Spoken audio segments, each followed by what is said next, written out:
किया गया।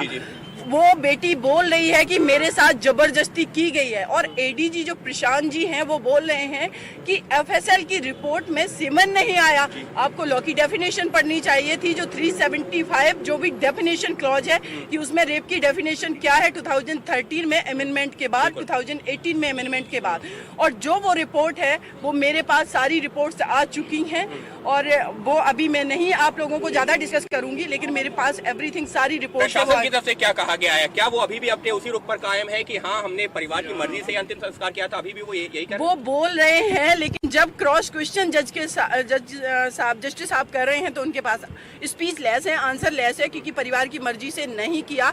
परिवार की मर्जी थी मॉर्निंग में 5 बजे के बाद, आपने रात में कर दिया। परिवार वहाँ मौजूद नहीं है और जो भी क्रिया, जो भी प्रोसेस होता है पूरा संस्कार का, वो नहीं किया है परिवार ने। तो ये तो क्लियर है कि आई थिंक मुझे लगता है कि जिस तरीके का रुख था जज का, बेंच का, तो कुछ अच्छा ही बेटर होगा कि एक संदेश जाएगा। डीएम और एसपी ने भी कोई जवाब दिया है क्या? एसपी तो सस्पेंड हो चुके हैं, इसलिए उनको कोर्ट में नहीं प्रोड्यूस किया। डीएम ने कोई जवाब दिया? डीएम के लिए जो पीड़िता की भाभी थी, उन्होंने बोला कि डीएम साहब ने ये बोला कि अगर आपकी बेटी जो है कोरोना से मर जाती तो क्या इतना कंपनसेशन मिलता। ये बात डीएम साहब जो उस परिवार को बोल रहे हैं जो पीड़ित है, जो एक दलित समुदाय से आता है, जो बहुत पढ़े लिखे नहीं है, जिनको बहुत दुनियादारी नहीं पता है।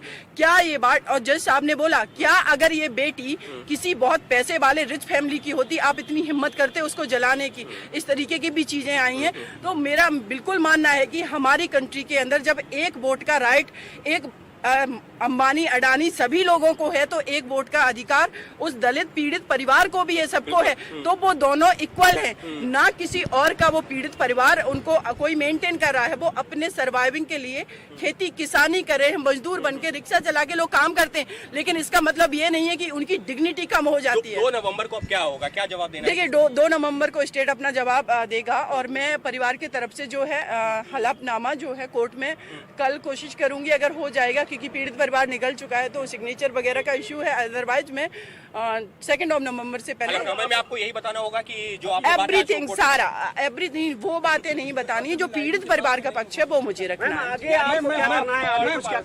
देखिए अभी तो स्टेट जवाब देगा, अभी तो राज्य जवाब देगा।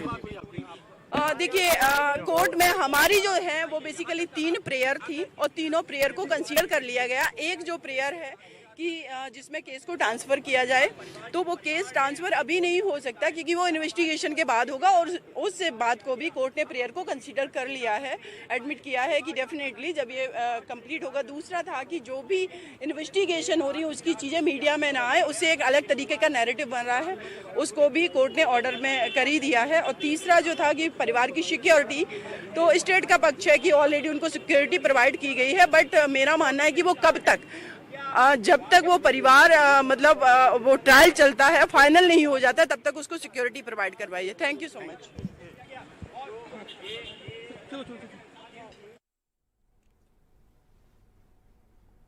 तो आपको बता दें कि सभी पक्षों के बयान दर्ज कर लिए गए हैं।